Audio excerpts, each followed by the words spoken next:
بسم اللہ الرحمن الرحیم ویورز السلام علیکم۔ آپ صدیق ساجد آفیشیل دیکھ رہے ہیں، امید ہے آپ خیریت سے ہوں گے۔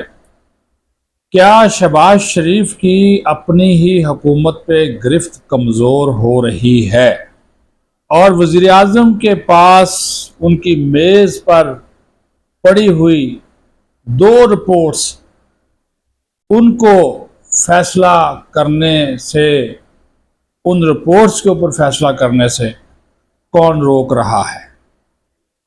پھر کارکردگی اور ٹانگیں کھینچنے کا جو مقابلہ اس وقت مختلف وزراء میں جاری ہے، یہ بھی آپ کے گوش گزار کریں گے۔ لیکن ایک مرتبہ پھر باز گشت سنائی دے رہی ہے مسلم لیگ نون کے اندر طاقتور گروپس کی، اور اس میں طاقتور کون ہے کون نہیں ہے، اس کی بات جو ہے وہ کیوں ہو رہی ہے، کس وجہ سے ہو رہی ہے، اس پر بھی تھوڑا سا آپ کو بتائیں گے۔ کیونکہ اب تو یہ بھی شروع ہو گیا کہ حمزہ شہباز شریف کو وفاق میں لایا جا رہا ہے اور ان کو ایک اہم ذمہ داری سونپی جو ہے وہ جا رہی ہے۔ مختلف کہانیاں ہیں، مختلف میٹنگز کی چیزیں ہیں جو کبھی باہر آتی ہیں یا باہر نکالی جاتی ہیں۔ کوئی لیک کرتا ہے، کوئی جان بوجھ کر لیک کرتا ہے اپنے مقاصد کے لیے۔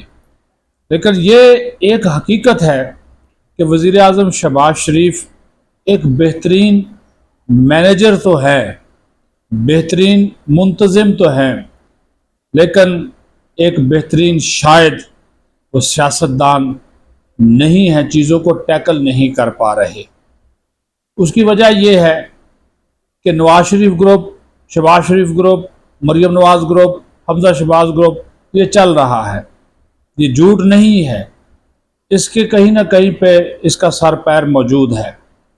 اب وزیر اعظم صاحب شریف آدمی ہیں، شہباز شریف صاحب، ٹھیک ہے، اب وہ خواجہ آصف سے کیا لڑائی لڑیں گے؟ احسن اقبال سے کیا جو ہے وہ بحث کریں گے؟ رانا ثناء اللہ کی باتوں کا وہ کیا برا منائیں گے؟ رانا تنویر کی باتوں کے اوپر وہ کیا ایکشن لیں گے؟ اب اسی وجہ سے میں کہہ رہا ہوں کہ ان کی جو حکومت ہے شہباز شریف کی، اپنی ہی حکومت کے اوپر گرفت اس وجہ سے کمزور ہو رہی ہے کہ ان کی حکومت میں بیٹھے ہوئے بعض وزراء ایک دوسرے کی ٹانگیں کھینچ رہے ہیں۔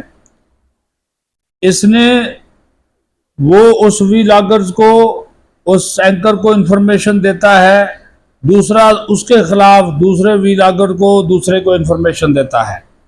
وہ شام کو سارا کچا چٹھا جو ہے وہ ہم جیسے لوگ بیان کر دیتے ہیں، لیکن وہ نظر آ جاتا ہے کہ سٹوری کہاں سے آئی ہے۔ ٹھیک ہے، آج کی تازہ ترین جو مثال ہے وہ ہے انوشا رحمان۔ ٹھیک ہے، انوشا رحمان کے خلاف ایک ٹرینڈ چلایا جا رہا ہے کہ جناب یہ کس کی چہیتی ہے، یہ کس کی پسندیدہ ہے، اس کو فلاں کمیٹی میں کیوں شامل کیا گیا، اس کو کیوں کیا گیا۔ پہلے یہ افواہ اڑا دی گئی کہ وہ ایم این اے بنی تو شہباز شریف نے اس کو ایم این اے کے طور پر پسند نہیں کیا، تو جناب اس کو وہاں سے ہٹا کر سینیٹر بنا دیا گیا۔ کبھی ان کا تعلق اسحاق ڈار صاحب کے ساتھ جوڑ دیا گیا، کبھی نواز شریف صاحب کے ساتھ جوڑ دیا گیا۔ وہ مسلم لیگ نون کا جو انتظامی آفس ہے اس کی وہ سربراہ ہیں، ان کو کابینہ میں نہیں لیا گیا تو ان کو پنجاب میں ایڈوائزر بنا دیا گیا۔ وہ ایڈوائزر ہے پنجاب حکومت کی، لیکن مسلم لیگ نون کے تنظیمی معاملات میں بھی وہ معاملات دیکھ رہی ہیں۔ اس کے بعد یہ تیل کی قیمتیں بڑھیں اور اس کے اوپر بہت لیدے ہوئی علی پرویز ملک جو وزیر پیٹرولیم ہیں، ان کی ایسی تیسی ہوئی، ان کی حکومت کے اندر سے ہی لوگوں نے ان کے خلاف ان کی ٹانگیں کھینچنا شروع کر دیں۔ بہت سے ہمارے دوست جو ہیں میڈیا میں بیٹھے ہوئے ان کے بارے میں ان کو انفارمیشن دینا شروع کر دی تو یہ ہو رہا ہے، وہ ہو رہا ہے۔ ٹھیک ہے، اسی دوران ہوا کیا؟ اسی دوران ہوا یہ کہ رد و بدل کابینہ میں ہونا ہے، ہر کوئی کوشش کر رہا ہے کہ میں تبدیل نہ ہوں، یہ میں آپ کو بتاؤں۔ اب جو میں بات کر رہا ہوں، دو ہمارے جو ادارے ہیں، قومی سلامتی کے ادارے کہہ لیں ان کو، یا انٹیلیجنس ایجنسیز کہہ لیں، دو اداروں کی رپورٹس اب وزیر اعظم کی میز پہ جو ہے وہ پڑی ہوئی ہیں۔ ٹھیک ہے جی، توقیر شاہ، احد چیمہ، ان کی میز پہ وہ پڑی ہوئی ہیں، اور وہ جناب اب اس کے اوپر وزیر اعظم کو فیصلہ کرنا ہے۔ کہا جا رہا ہے کہ آئندہ 3-4 دن بڑے امپورٹنٹ ہیں۔ وزیر اعظم صاحب اپنی مرضی سے کیا فیصلہ کریں، ان کے اوپر پہلے ہی دباؤ ڈالنا شروع کر دیا گیا، اور ہر وہ وزیر جس کو خطرہ ہے کہ میں نے چلے جانا ہے، وہ دوسرے وزیر کے خلاف وہ لگا ہوا بیچ میں سے ٹانگیں کھینچنے کے لیے کہ جناب وہ اس کو دیکھو اس نے یہ کر دیا، اس نے وہ کر دیا۔ علی پرویز ملک بھی اس میں آ گئے، اور ابھی چونکہ وہ شامل ہو گئی ہیں کشمیر کمیٹی میں، تو اس میں بھی وہ جناب انوشا رحمان کو جو ہے وہ انہوں نے کرنا شروع کر دیا، اس کو ٹرول کرنا شروع کر دیا، ان کے بارے میں باتیں کرنا شروع کر دی۔ لیکن یہ وہی بات ہے کہ اب شہباز شریف کس کو رکھیں گے، کس کو؟ وہ کہتے تو ہیں کہ کارکردگی کی بنیاد کے اوپر ہر وزیر رہے گا، لیکن اب نکالیں گے کس طرح؟ کس کو نکالیں گے؟ کیا سینئرز کو نکالیں گے؟ کیونکہ 4-5 وزیروں کے علاوہ کسی اور کے پرفارمنس جو ہے وہ اپ ٹو دی مارک نہیں ہے، اور یہ خبریں ہیں، انفارمیشن ہے کہ جناب وزیر اعظم جو ہے وہ اب نوجوان وزراء کو سامنے لانا چاہتے ہیں۔ ٹھیک ہے جی، اب باتیں ہو رہی ہیں کہ جناب سمر بلور کو بھی آگے لایا جائے، اب باتیں ہو رہی ہیں کہ عابد شیر علی کو بھی آگے لایا جائے، اب باتیں ہو رہی ہیں کہ جناب یہ جو دانیال چودھری ہے اس کو بھی پروموٹ کیا جائے، باتیں ہو رہی ہیں کہ جناب یہ جو وزیر مملکت ہیں بلال ازرقیانی، ان کو وفاقی وزیر بنایا جائے۔ بہت سی باتیں ہو رہی ہیں کہ اس کی پرفارمنس بڑی فٹ ہے، کس نے حکومت کو کتنا دفاع کیا، طارق فضل چودھری صاحب کو تھوڑا سا اور اپ گریڈ کر دیا جائے، کوئی نئی وزارت دے دی جائے، تو یہ چیزیں چل رہی ہیں۔ تو ابھی فیصلہ تو ان رپورٹس کی بنیاد کے اوپر ہو رہا ہے نا جو وزیر اعظم کے پاس پڑی ہوئی ہیں، لیکن وزیر اعظم صاحب آپ اپنی حکومت کے اوپر اپنی گرفت کمزور جو ہے وہ مضبوط کریں، جو کہ کمزور نظر آ رہی ہے، اور اس کمزوری کا فائدہ جو ہے وہ پھر آپ کے اپنے لوگ اٹھا رہے ہیں، بیچ میں ہی ٹانگیں کھینچی جا رہی ہیں۔ تو اس طرح یہ میں بتا رہا ہوں آپ کو یہ باتیں، ان کی جو آپس کی میٹنگز ہوتی ہیں نا، بہت سے اب جو ہمارے بہت ہی کم دوست ہیں جو کہ یہ مسلم لیگ نون کے، جو کہ ٹی وی چینلز پہ مختلف پروگراموں میں آپ کو ایک ہی چہرہ بیٹھا ہوا نظر آئے گا کہ جناب ابھی وہ اس چینل پہ بیٹھے ہیں، اب 2 منٹ بعد وہ دوسرے، وہ حالانکہ ایک ہی لائیو ایک ہی ہوتا ہے، باقی سارے آلموسٹ وہ ریکارڈنگ وہ کر لیتے ہیں، اور 8 بجے آپ کو سکرینیں نظر آئیں گی، ایک ہی شخص جو ہے وہ بیٹھا ہوا ہے، ٹھیک ہے؟ تو وہ کبھی وہ کوئی آپ کو نظر آ جائے گا، کبھی کوئی نظر آ جائے گا۔ تو پرفارمنس جس کے اوپر ہے، وہ کارکردگی ہے، وہ اب معیار ہے۔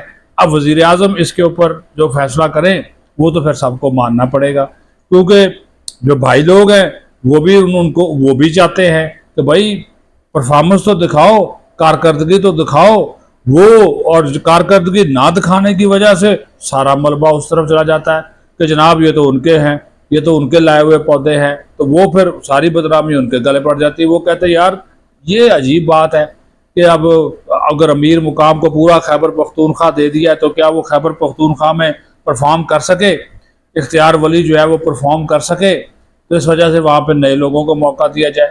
تو وہ یہ اس طرح کی باتیں ہو رہی۔ ہاں، گلگت بلتستان کا الیکشن مسلم لیگ نون ہار گئی، ٹھیک ہے جی، اس کا انہوں نے کہا جی امیر مقام نے کیا کیا، تو لے دے کے امیر مقام کے پیچھے پڑ گئے، ٹھیک ہے، لیکن وہ فیصلہ بھی کس کا تھا؟ وہ فیصلہ بھی ظاہر ہے وزیر اعظم کا تھا۔ تو یہ جو اب بھی اندر کی جو چیزیں ان کے اندر چل رہا ہے، ہاں حمزہ شہباز کی میں نے بات کی تھی، کہا جا رہا ہے کہ اگر وہ ان کو کنٹرول کرنا ہے، چونکہ وہ بالکل ہی سائیڈ لائن پہ ہو گئے ہیں، کوئی کام نہیں کر رہے، تو اب ان کے والد محترم شہباز شریف صاحب جو ان کے وزیر اعظم ہیں، تو انہوں نے کہا کہ وہ جناب اب ان کو وفاق میں لا رہے ہیں، اور ان کو کوئی پبلک سیل ہے، کمپلینٹ سیل ہے، اس میں وہ بٹھائیں گے، جس میں جو ایم این ایز وغیرہ کے مسئلے مسائل سنیں گے، اور ان کو فنڈز وغیرہ جاری کریں گے، اور پارٹی کو متحرک کرنے کے لیے کردار ادا کریں گے۔ یہ باتیں بھی ہو رہی ہیں، چل رہا ہے سلسلہ۔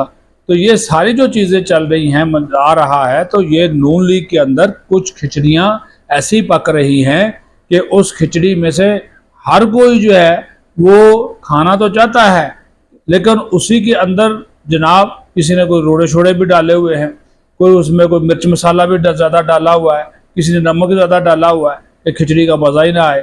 تو وہ ان کے اپنے ہی لوگ ہیں جو کہ اب ڈر رہے ہیں، جن کو کہا کہ یار میں نہ بدلا جاؤں، ہر ایک کو کوئی خوف زدہ ہے۔ سب کو پتہ چل گیا ہے کہ وزیر اعظم نے کیبنٹ چینج کرنی ہے اور ہونی ہے، اسحاق ڈار صاحب سے لے کر وزیر خزانہ، یہ وہ سب کو پتہ ہے کہ یہ چینج ہونی ہے۔ اب ڈار صاحب جاتے یا نہیں جاتے، میں اس کے اوپر ابھی کوئی تبصرہ نہیں کرتا، کیونکہ ان کے بارے میں بھی رپورٹس ہیں اور لوگوں کے بارے میں بھی رپورٹس ہیں، لیکن یہ کنفرم ہے کہ 3-4 کے علاوہ اگر باقی وزیر اعظم صاحب جو ہے وہ اپنی پرفارمنس کی بنیاد کے اوپر کوئی فیصلہ کریں گے تو میرے نہیں خیال کہ وہ پھر اگر نوجوانوں کو آگے لائیں گے، ان کو موقع دیں گے کہ اگلے 2.5 سال وہ پرفارم کر کے دکھائیں، اپنی پرفارمنس دکھائیں، تو ہو سکتا ہے کوئی بہتری ہو جائے۔ ادروائز تو وہ جو سینئر لوگ ہیں وہ جناب بس میں آپ کو پہلے بتا چکا ہوں، وہ اندر سے ٹانگیں کھینچنے کے ایک لوگ لگے ہوئے ہیں۔ باقی سوشل میڈیا پہ آپ کو نظر آ جائے گا کون کس کے لیے خلاف کیا ٹرینڈ چلا رہا ہے، کیسے چلا رہا ہے، اس کے پیچھے کون ہے، وہ بھی آپ کو پتہ چل جائے گا۔ وہ ایسی بات نہیں ہوتی، جب کوئی لفظ لکھا جاتا ہے نا تو پتہ چل جاتا ہے کہ کون کیا لکھ رہا ہے۔ تو یہ بڑی اہم چیز ہے جی، میں نے کہا جی کچھ جب مسلم لیگ نون کے اندر جو کھچڑیاں پک رہی ہیں وہ بھی آپ کا نالج میں لائی جائیں، اس سے بھی آپ کو آگاہی جو ہے وہ دی جائے۔ آپ اپنا خیال رکھیں۔ پاکستان زندہ باد۔